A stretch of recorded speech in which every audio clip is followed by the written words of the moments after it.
అందరికీ నమస్కారం అండి. సహజంగా ఎప్పుడైతే రోజా గారు బయటకు వస్తారో అప్పుడప్పుడు మాలాంటి వాళ్ళం బయటకు రావాల్సిన అవసరం అయితే వస్తూ ఉండిద్ది డెఫినెట్గా. తెలుగులో ఒక సామెత ఉంటుంది, మక్కలిరికి ఎలా కొట్టినా మొక్కు ఇంకా తీరలేదు అని చెప్పేసి. అలాగే రోజా గారికి అండ్ రోజా గారు సపోర్ట్ చేస్తున్న జగన్మోహన్ రెడ్డి గారికి అండ్ ఆ పార్టీ వైఎస్ఆర్సీపీ పార్టీకి పవన్ కళ్యాణ్ గారు నిజంగానే అధికారం అనేటువంటి అహంకారాన్ని ఇరగదీసి మరి కూర్చోబెట్టినా సరే ఇంకా వీళ్ళల్లో ఉన్నటువంటి అహంకారం ఏమాత్రం ఇంకా చావలేదని చెప్పుకోవడానికి ఈరోజు ఆవిడ మాట్లాడినటువంటి కొన్ని మాటలు, ఈరోజు కాదు నిన్న మాట్లాడినట్టుంది, కొన్ని ఉదాహరణగా చెప్పుకోవచ్చు. డెఫినెట్లీ ఆవిడ చాలా అంటే చాలా జోకులు వేసింది. అందరూ దాన్ని సీరియస్గా తీసుకుని మా వాళ్ళు సీరియస్గా రెస్పాండ్ అవుతున్నారు కానీ ఆవిడ కామెడీ చేసింది. నవ్వడం అలవాటు చేసుకోవాలి మనం. అంటే ఆ కామెడీ సెన్స్ ఆఫ్ హ్యూమర్ని మనం గ్రహించుకోగలిగేటువంటి శక్తిని మనం పెంపొందించుకోవాలనేటైతే రోజా గారి మాటలు విన్నాక అర్థమైంది మాకు క్లియర్లీ. ఆవిడేం మాట్లాడిందంటే, వైఎస్ఆర్సీపీ పార్టీ ఒక ఎమోషన్ నుంచి పుట్టినటువంటి పార్టీ అంట, ప్రజల కోసం ప్రజల్ని కాపాడుకోవడానికి పుట్టినటువంటి పార్టీ అంట. ఆడకళ్ళు పిడకలేం కాదా? వైఎస్ జగన్మోహన్ రెడ్డి అనేటువంటి వ్యక్తికి వాళ్ళ నాన్నగారు చనిపోతే సీఎం సీటు ఇవ్వలేదు కాబట్టి కాంగ్రెస్ పార్టీ, అందుకు పుట్టినటువంటి party YSRCP party. CM seat కోసం మాత్రమే పుట్టినటువంటి పార్టీ వైఎస్ఆర్సీపీ పార్టీ. అదే కాంగ్రెస్ పార్టీ కనుక ఆ రోజు సీఎం సీట్ ఇచ్చుంటే వైఎస్ఆర్సీపీ పార్టీ లేదు, ఈ పేడ మొహాలందరినీ మనం చూడాల్సిన అవసరం కూడా ఉండేది కాదు క్లియర్లీ. రెండోది, ప్రజల కోసం పుట్టినటువంటి పార్టీ అంట, ప్రజలను కాపాడుకోవడానికి పుట్టినటువంటి పార్టీ అంట. ఎవరి నుంచి కాపాడడానికి ప్రజల్ని? మీ పార్టీ వచ్చిన తర్వాత ప్రజలు చిత్రహింసలు అనుభవించారు, వాక్ స్వాతంత్రాన్ని కోల్పోయారు, వర్క్ స్వాతంత్రాన్ని కోల్పోయారు. ఇష్టారీతిగా అప్పటికప్పుడు ఎక్కడి లేని చట్టాలను తీసుకొచ్చి, ఎక్కడ లేని జీవోలను తీసుకొచ్చి, ఎక్కడ లేని యాక్టులను తీసుకొచ్చి మీ మొఖాలను కూడా అసలు ఏ సంబంధం లేనటువంటి వ్యక్తుల యొక్క రైతుల పొలాల పాస్బుక్ల మీద కూడా వేసి, ఏం తాతరా తండ్రిలా మీరు వాళ్ళకి ఏమన్నా మీ మొహాలు తీసుకెళ్ళి వాళ్ళ ఆస్తుల మీద వేయడానికి. ఒక పిల్లోడు ఒక బొమ్మ వేసుకున్నాడంటే నా తండ్రి నుంచి వచ్చిందని తండ్రిదో, తాత నుంచి వచ్చిందని తాతదో వేసుకోవాలి. అసలు జగన్మోహన్ రెడ్డి ఎవరు? అతని బొమ్మలు ఎందుకు ప్రజల పాస్ పుస్తకాల మీద, ఆస్తుల మీద ఏంటి సంబంధం జగన్మోహన్ రెడ్డికి వాళ్ళ ఆస్తులకి? ఇలాంటి దౌర్భాగ్య పనులన్నీ చేస్తూ ఉంటే ప్రజలు మీరు పీడిస్తూ ఉంటే ప్రజల్ని, మీ నుంచి ఈరోజు కూటమి ప్రభుత్వం ప్రజల్ని కాపాడింది. పెద్ద పెద్ద కామెడీ మాటలు మాట్లాడి మేము నవ్వలేనటువంటి కామెడీలు వేస్తే మేము అది అర్థం చేసుకోవడానికి టైం పడుతుంది మాకు క్లియర్లీ. ఈ పార్టీ అంట ఎమోషన్స్ నుంచి పుట్టిందంట. ఎక్కడ ఎమోషన్స్? ఆ రోజు రాత్రి కనుక సోనియా గాంధీ దగ్గరికి వెళ్ళి నాకు సీఎం సీట్ ఇవ్వమంటే ఆమె తిరిగి ఆస్తి మొత్తం రాసి మీ నాన్న అడ్డం పెట్టుకుని సంపాదించిందంతా అప్పుడు ఇస్తానని చెప్పేసి చెప్తే, అమ్మో అన్ని కోట్లు అన్ని వేల కోట్లు మా అయ్యి ఉండబట్టి సంపాదించుకున్నాను అవినీతి ఆస్తులు, ఇప్పుడు మా అయ్యి కూడా లేడు, అంతా వీళ్ళకి రాసిస్తే మళ్ళీ తిరిగి అంత సంపాదించగల లేదు అని చెప్పేసి ఆ ఆస్తుల మూటలు, ప్రజల నుంచి దోచుకున్నట్టు ఆస్తుల మూటలు కాపాడుకోవడానికి వెనుదిరిగి వచ్చి ప్రజలను మోసం చేసి ముద్దులతోటి పాదయాత్రలు అని చెప్పేసి శవరాజకీయాలు చేసి పెట్టినటువంటి పార్టీ వైసీపీ పార్టీ. ఆ పార్టీ గురించి అంత పెద్ద ఎలివేషన్లు, ఆ ఎలివేషన్లు వేసేటప్పుడు కనీసం నువ్వన్నా ఆలోచించుకుంటావో లేదో నాకు అర్థం కాదు. నిజం చెప్పు, వైసీపీ పార్టీ అనేది నిజంగా కాంగ్రెస్ పార్టీ, సోనియా గాంధీ, జగన్మోహన్ రెడ్డికి అదేదో రాజరిక వంశపారంపర్యంగా పాలిస్తున్నట్లుగా వాళ్ళ తండ్రి గారు సీఎం సీట్ కనుక జగన్కి ఇచ్చి ఉంటే నిజంగా అసలు వైసీపీ పార్టీ వచ్చిండేదా? జగన్కి పార్టీ పెట్టాలి, పార్టీలను పదవులను తీసుకొచ్చుకోవాలి, పదవుల కోసమే పార్టీ పెట్టాలంటే ఆలోచన పుట్టింది కాబట్టి పెట్టాడు. నా నిజంగా సీఎం సీట్ ఇచ్చిండే అసలు పార్టీ ఉండేదా? మీరు ఉండేవాళ్ళ? మీ మొహాల్లో జెండాలు ఉండేయా? కామెడీలు చేయొద్దు రోజా గారు. ఇంకోటి ఏంటంటే, పవన్ కళ్యాణ్ గారు సినిమాలు చేస్తున్నారా? పార్ట్ టైం పొలిటీషియనా? అది నువ్వు మాట్లాడుతున్నావా? ఎమ్మెల్యే అయిన తర్వాత కూడా జబర్దస్త్ ఎన్ని సంవత్సరాలు చేసావు గుర్తుందా? కనీసం మినిస్టర్ వచ్చేంత వరకు కూడా జబర్దస్త్ చేసుకుంటానే ఉన్నావు. విలువలు లేకుండా ఎన్ని జెండాలు మార్చావో నువ్వు కూడా మాట్లాడడమే. టీడీపీ నుంచే వచ్చావన్న విషయం నీకు క్లారిటీ ఉందిగా. నీకు ఫస్ట్ రాజకీయ భిక్ష పెట్టింది టీడీపీ నుంచి వైసీపీ కండవ కప్పుకున్నావు. ఇష్టారీతిగా సిబిఎన్ గారిని మాట్లాడావు వైసీపీ కండవ కప్పుకొని. జగన్ కాస్త ముందుగా గ్రహించాడు కాబట్టి కుక్కకు బిస్కెట్లు వేసినట్టు, చెత్త కుప్పకు సెంటు చల్లినట్టు నీ నోటికి అధికారము, పదవి, మంత్రి పదవి అనేటువంటి ఒక తాళం వేసి తొందరగా నీ నోటి నుంచి మళ్ళీ అతను ఎక్కడ తిట్టులు తింటాడని చెప్పేసి తెలివిగా ముందుగా మేలుకున్నాడు కాబట్టి జగన్, నువ్వు జగన్ కూడా తిట్టలా. లేదంటే జగన్ కూడా తిట్టుండేదాన్ని. నువ్వు అట్లాంటి వ్యక్తివి, నీ వ్యక్తిత్వం అలాంటిది. నువ్వు కూడా మళ్ళీ పవన్ కళ్యాణ్ గారి విశ్వసనీయత గురించి, పదవుల గురించి, పార్టీ గురించి మాట్లాడడమే. ఇంకొక కామెడీ ఏందో చేసింది, కుటుంబం వచ్చి ప్రచారం చేసిందా? జబర్దస్త్ ఆర్టిస్టులు వచ్చి ప్రచారం చేశారా? ఏ వైసీపీకి చేయలేదా? పిఠాపురం నియోజకవర్గంలో పవన్ కళ్యాణ్ గారు ఆయన ఒక పార్టీ అధ్యక్షులుగా ఆయన నియోజకవర్గానికి మిగతా ఎమ్మెల్యే కంటెస్టెంట్ ఎలా కన్ఫైన్ అయి చేసుకున్నారో అలాగా ఆయన చేయడానికి కుదరదు కాబట్టి మిగతా కంటెస్టెంట్లు ఆయన పార్టీ నుంచి పోటీ చేసినటువంటి మిగతా వాళ్ళ నియోజకవర్గాలకు కూడా ఆయన వెళ్ళి ప్రచారం చేయాల్సినటువంటి పరిస్థితులు ఉన్నాయి కాబట్టి అప్పుడు ఆయన మిగతా నియోజకవర్గాల్లో కూడా కొంతమందికి ప్రచారం చేస్తూ ఉంటే ఆయన నియోజకవర్గాలు నిరంతరం కొనసాగేటువంటి ప్రచారంలో భాగంగా స్వచ్ఛందంగా వచ్చారు జబర్దస్త్ ఆర్టిస్టులు. ఎవరు వాళ్ళని పిలిపించలా. మీ కనుక ఆలీని, పోసాని కృష్ణమురళిని వీళ్ళందరం తీసుకొచ్చి పెయిడ్ అమౌంట్ పే చేసి పిలిపించుకొని ప్రచారం చేయించారు కదా, అలాగా జబర్దస్త్ ఆర్టిస్టులు ఎవరికి కూడా డబ్బులు ఇచ్చి పిఠాపురం నియోజకవర్గానికి పిలిపించలా.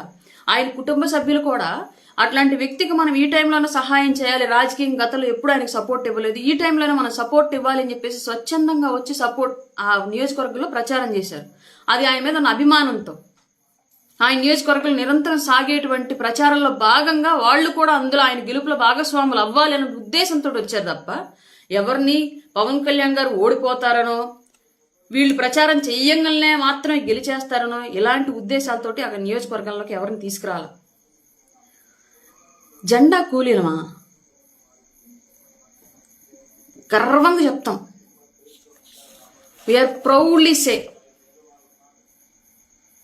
Hour party Janasena party is founded by Pawan Kalyan garu, developed by Pawan Kalyan గారు. మీ పార్టీలో నీ పార్టీ జెండా, నీ పార్టీ రిజిస్ట్రేషన్, వైసీపీ పార్టీ ఎవరు రిజిస్ట్రేషన్ చేశారో ఒకసారి గూగుల్ చేయి.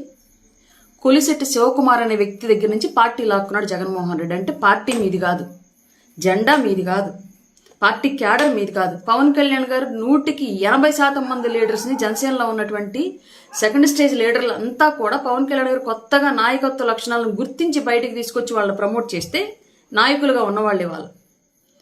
కానీ వైసీపీ పార్టీలో ఉన్న వాళ్ళంతా ఎవరు? కాంగ్రెస్ క్యాడర్.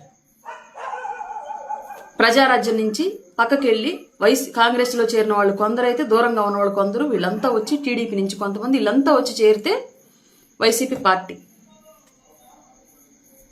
నువ్వు పార్టీ గురించి అసలు మాట్లాడచ్చా? మేము జెండా గర్వంగా చెప్తాం. ఈ భుజాల మీద జెండా ఎందుకు మోస్తున్నామంటే రాష్ట్రం కోసం మోస్తున్నాం మేము 100% అని గర్వంగా చెప్తాం. మేము ఆ జెండాలు మోయడం మూలంగానే, మేము జనసేన పార్టీ కోసం కూటమి జెండా మోయడం మూలంగానే ఇవాళ అడవి తల్లి బాట ద్వారా మారుమూల తండాల్లోకి, అడవుల్లోకి కూడా రోడ్లు వెళ్తున్నాయి. గిరిజన బిడ్డలకి ఇవాళ ఆధునిక సమాజంతో కనెక్టివిటీ ఏర్పడుతుంది. బుక్కెడు బువ్వకి గుక్కెడు నీళ్లకి ఏడ్చినటువంటి వ్యవస్థ ఈ రోజు ఆశగా మా ఊరికి నీళ్లు వచ్చాయి, మా ఊరికి దారి వచ్చింది, మా ఇంటికి వెలుగు వచ్చిందని చెప్పుకుంటుంది. అంటే అది మేము మోసిన జెండా వల్ల గర్వంగా చెప్పుకుంటాం. మేము పవన్ కళ్యాణ్ గారి జెండా మోస్తున్నాం, ఇంకా ఆయన బాటలో ఆయన తీసుకున్న ప్రతి నిర్ణయాన్ని మోస్తామని గర్వంగా చెప్పుకుంటాం. నువ్వు చెప్పగలవు అలాగా? నీ పార్టీ జెండా నువ్వు మోయడం వల్ల జరిగిన ఉపయోగం ఏంటో తెలుసా?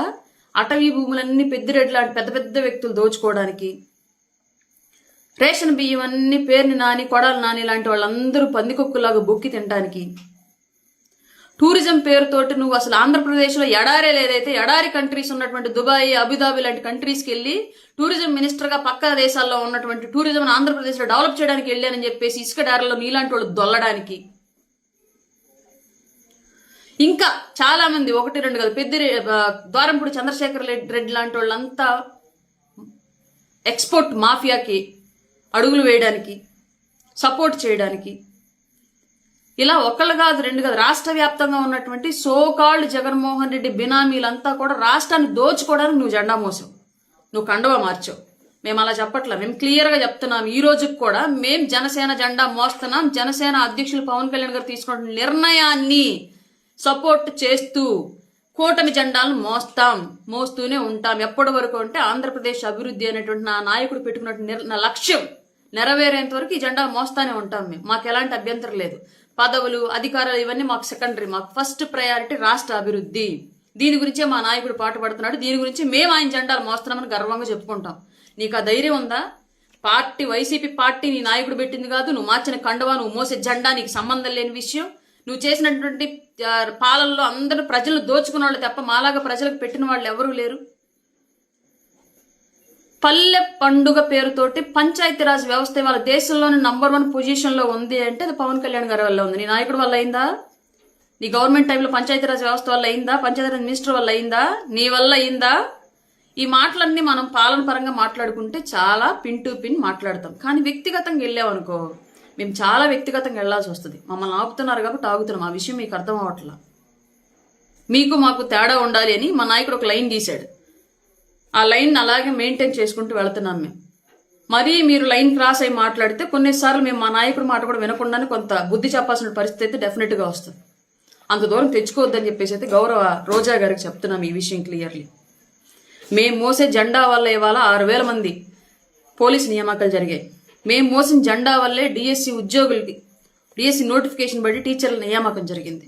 మేము మోసిన జెండా వల్లే ఇవాళకి రాష్ట్ర వ్యాప్తంగా రోడ్లు వస్తున్నాయి. మేము మోసిన జెండా వల్లే గోదావరి జిల్లాలకి అమరజీవి జలధార ప్రాజెక్ట్ వచ్చింది. మేము మోసిన జెండా వల్లే రాజధానికి వాళ్ళు నిధులు వచ్చాయి, మళ్ళీ పునఃప్రారంభం జరిగింది. మేము మోసిన జెండా వల్లే పోలవరం ప్రాజెక్టు పూర్తవబోతుంది. మేము మోసిన జెండా వల్లే రైల్వే లైన్ కంప్లీట్ అవుతుంది. మేము మోసిన జెండా వల్లే విశాఖకు పెద్ద ఎత్తున గూగుల్ డేటా సెంటర్లు వచ్చాయి. మాకు ప్రజల కోసం జెండా మోయడానికి మాకు ఎలాంటి ఇబ్బంది లేదు. మా జెండాను చూసి మీరు వణికిపోతున్నారు కాబట్టే మా కూటమి ఎజెండా మీకు భవిష్యత్తులో నిద్ర పట్టకుండా చేసేది, అధికారంలోకి రాకుండా చేసేది, మీ జెండాని గొయ్యి తీసి కప్పెట్టిద్ది కాబట్టే మీకు మా జెండా చూస్తే భయం, మేమంటే భయం. కార్యకర్తలకు ఉపయోగం లేదానే? ఉపయోగం లేదని మీకెవడు చెప్పాడు? మాకేం పవన్ కళ్యాణ్ గారు పార్టీలోకి వచ్చినప్పుడు మీకు పదవులు ఇస్తాను, మీకు ఆస్తులు ఇస్తాను, మీకు పనులు ఇస్తాను అని చెప్పి తీసుకురాల. మాకు క్లియర్గా చెప్పాడు. నా వెంట నడిచి వ్యవస్థ కోసం పోరాడాలనుకున్న వాళ్ళు నాతో రండి, నేను తీసుకున్న నిర్ణయాన్ని సమర్థిస్తూ నా అడుగుల్లో అడుగులు వేయండి, ఈ వ్యవస్థను మారుద్దాం, సోషల్ ఇంజనీరింగ్ చేద్దాం, రాజకీయాల మార్పు తీసుకొద్దాం, మనం నిజాయితీగా ఉండి నలుగురు నిజాయితీగా ఉండాలని కోరుకుందాం, పదవులు డబ్బులు ఇవ్వలేను కానీ పేరు ఇస్తాను, ఆత్మసంతృప్తి ఇస్తానని చెప్పేసి పార్టీ జెండా పట్టిన రోజు చెప్పాడు. అవన్నీ చెప్పే మాతో జెండా పట్టించాడు. ఇవాళకి ఆయన జెండాని ఎజెండాని గర్వంగా ఈ గుండెల మీద ఈ భుజాల మీద మోయడానికి సిద్ధంగా ఉన్నాం. నీ సలహాలు మాకు అక్కర్లా, మీ బోడి సలహాలు. ఛాలెంజ్లు చేయడం ఏంటి? తాతలు రావాలా వైసీపీ పార్టీ అనేది లేకుండా చేయడానికి? ఇదే అసెంబ్లీ గేట్ దొక్కనీయకుండా చేస్తానని చెప్పేసి ఎట్లాంటి నోటుతొత్తర ఛాలెంజ్లు చేస్తేనే గేట్ ఎట్లుందని దూరం నుంచి చూసేటువంటి అవకాశం కూడా లేని సిచ్యువేషన్లోకి వెళ్ళిపోయావు. నీ నాయకుడేమో నా వెంట్రుకలు బేకలేరు అంటే ఉన్నాయన్ని బీకి 11 ఎంటికలు మిగిల్చారు నెత్తిన. అసలు ఆ జగన్ ఓటమికి కారణం నీ నోరు కూడా ఒకటి. ఆ విషయం తెలుసుకుంటే ఫస్ట్ ఆ జగన్ అయినా నీ నోటికి తాళాలేస్తాడు, లేదంటే నీకు ఇంకా భ్రష్టు పట్టిపోద్ది. ఆ పార్టీ కనీసం ఆ 11 సీట్లు కూడా ఇచ్చిన సిచ్యువేషన్ ఉండదు డెఫినెట్గా. అది అర్థం చేసుకుంటే బెటర్ కనీసం నువ్వు.